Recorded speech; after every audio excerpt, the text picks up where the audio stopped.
सेवा करने वाला व्यक्ति और उनको सदैव सम्मान देने वाला व्यक्ति, इनको क्या होता है, किस फल की प्राप्ति होती है? 4 चीजें इनके हमेशा उत्तरोत्तर वृद्धि करते हैं। क्या क्या? आयु, विद्या, यश और बल।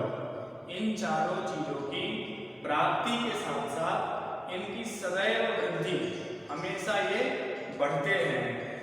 क्या करने से? अपने से श्रेष्ठ और बड़ों का सत्कार, सेवा, सम्मान, अभिवादन, ये करने से इनका उस व्यक्ति का इन चारों में विकास होता है, आयु, विद्या, यश और बल। आगे कहते हैं अभिवादन किस प्रकार करना चाहिए। अभिवादन का प्रकार बताते हैं, अभिवादन किस प्रकार करना चाहिए। कहते हैं अभिवादन परम विप्रो ज्यायान् स अभिवादयन् असौ नामाहमस्मीति स्वं नाम परिकीर्तये। कहते हैं ब्राह्मण, जो ब्राह्मण है, सबसे बड़ा भाई है ब्राह्मण। ब्राह्मण व्यक्ति अपने से बड़े व्यक्ति को नमस्कार करते हुए अपने नाम के पश्चात, नमस्कार के पश्चात नमस्कार, उसके पश्चात मेरा नाम, नमस्कार शिवानंद। तो इस प्रकार से नमस्कार के पश्चात अपना नाम का उच्चारण करें। अगर किसी से मिले तो ब्राह्मण जो है, केवल ब्राह्मण ही है, जो बड़ा भाई है, तो वो अपने से बड़ों से जब मिले उनसे कैसे प्रणाम करें? नमस्कार और अपने नाम का उच्चारण करें। नमस्कार के पश्चात अपने नाम का उच्चारण करें। उसके बाद कहते हैं कि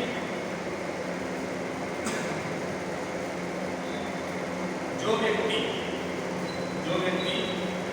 अपने नाम के उच्चारण पूर्वक अभिवादन करना नहीं जानता है, उन्हें अभिवादन किस प्रकार करना चाहिए, इस प्रकार को बताते हुए कहते हैं नामधेयस्य ये केचित् अभिवादं न जानयेत् जानते तान् प्राज्ञोऽहमिति ब्रूयात् प्रियः सर्वाः तथैव च।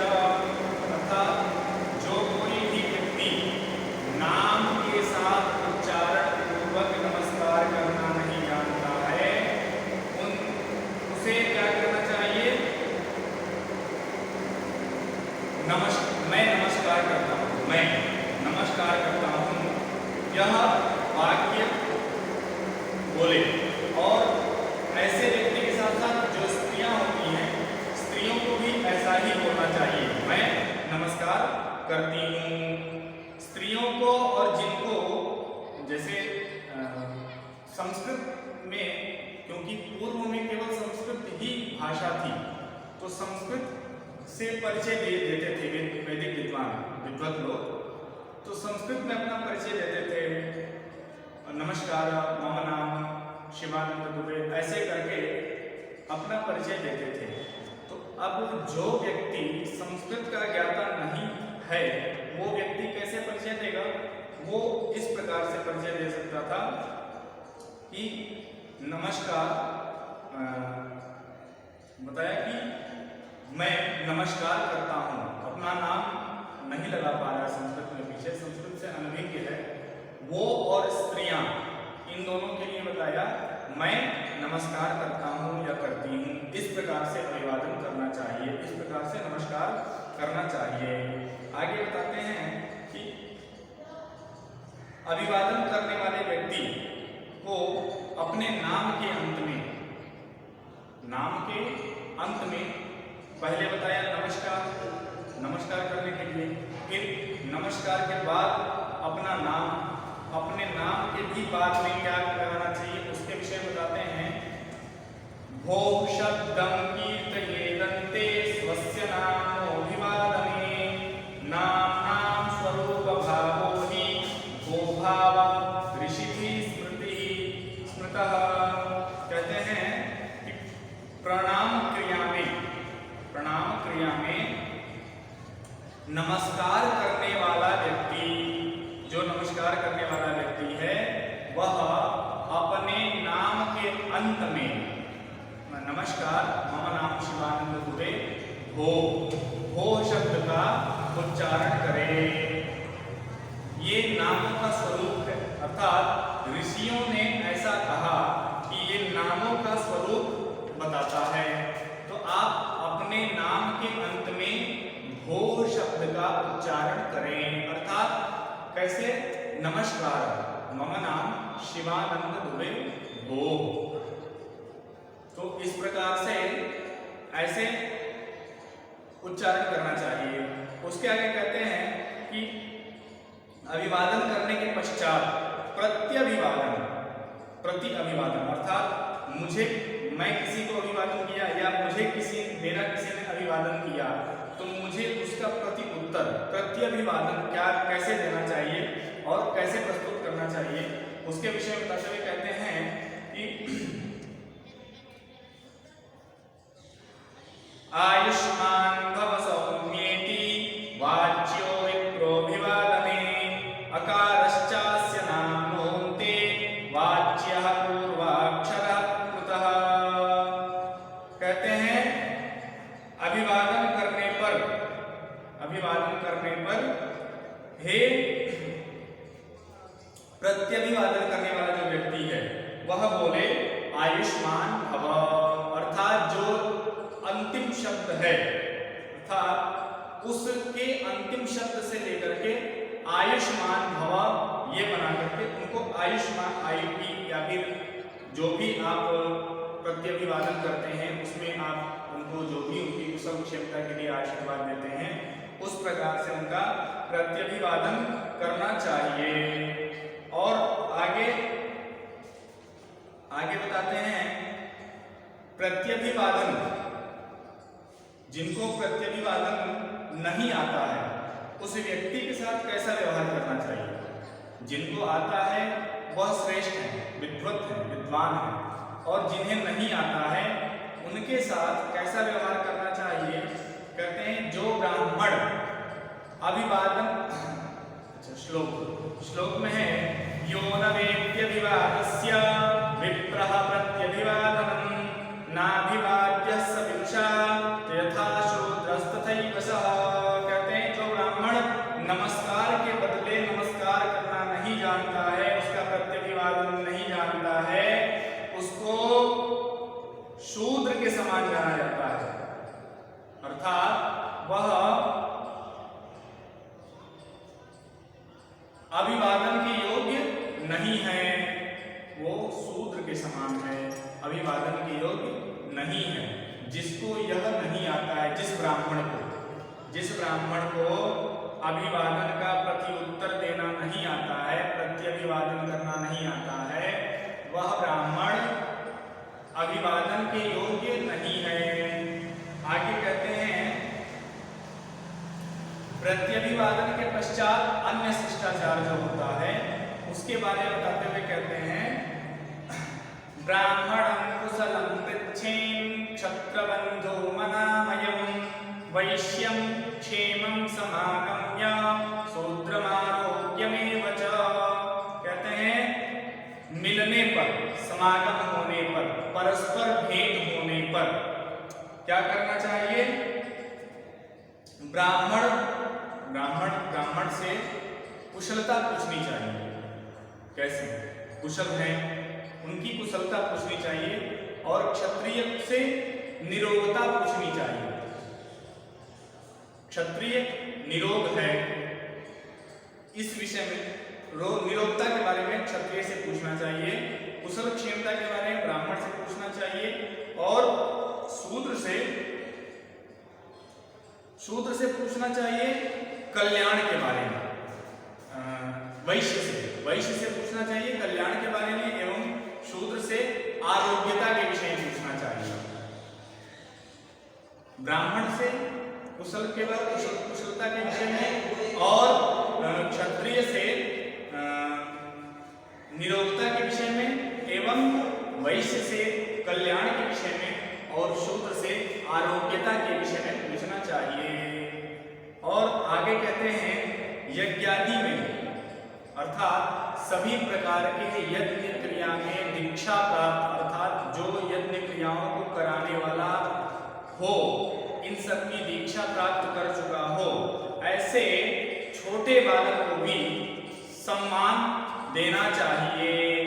वैसे कैसा सम्मान देना चाहिए कि अवाच्यो दीक्षितो नाम्ना यवीयानपियो भवे भो भवत्पूर्वकं क्वेनं अभिभाषेत धर्मवी। कहते हैं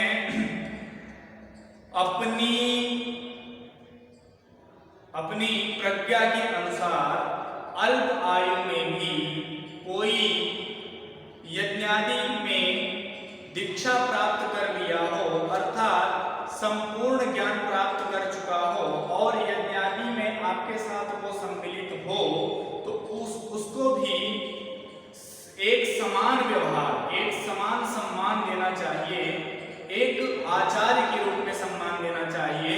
अल्प आयु होने के कारण केवल उसे अभिवादन के लायक नहीं, ऐसा नहीं करना चाहिए, उसको भी एक समान अभिवादन करना चाहिए। जितना आप एक वैदिक विद्वान का करते हैं, उतना ही उस अल्प आयु वाले वैदिक विद्वान का भी सम्मान एवं अभिवादन करना चाहिए। उसमें कोई भेद नहीं करना चाहिए और उनके लिए भी सम्मान सूचक शब्दों का प्रयोग करना चाहिए। आगे कहते हैं कि योनि संबंध रहित, अर्थात हमारे योनि से संबंध रहित परपत्नी के साथ कैसा व्यवहार करना चाहिए, इस बात को बताते हुए कहते हैं परपत्नी तु या स्त्री स्यात् संबंधानां च योनितः तां ब्रूयात् भवति इत्येवं सुभगे भगिनी च। कहते हैं कि जो स्त्री जन्म हेतुभूत अर्थात मेरे योनि से संबंध न रखती हो, अर्थात हमारे से पर हो, हमारे सगे न हो, हमसे पर हो, वैसी स्त्री के साथ अपने बहन को छोड़ के, बहन लोगों को छोड़ के ऐसी स्त्री के साथ भवती सुभगे भगिनी ये शब्द बोलना चाहिए। अर्थात जो पराई स्त्री होती हैं, पराई जो भी हैं, हमारी बहन को छोड़ करके जो पराई हैं, उनको क्या किस उनसे बोलना चाहिए, उनको कहना चाहिए कि भवती एवं सुभगे एवं भगिनी, ये 3 शब्द हैं उनके सम्मान में। इन 3 शब्दों का उनके सम्मान में उच्चारण करना चाहिए और इन 3 शब्दों के साथ उनका अभिवादन करना चाहिए। उसके बाद कहते हैं कि हमारे मतलब कि कनिष्ठ जो होते हैं और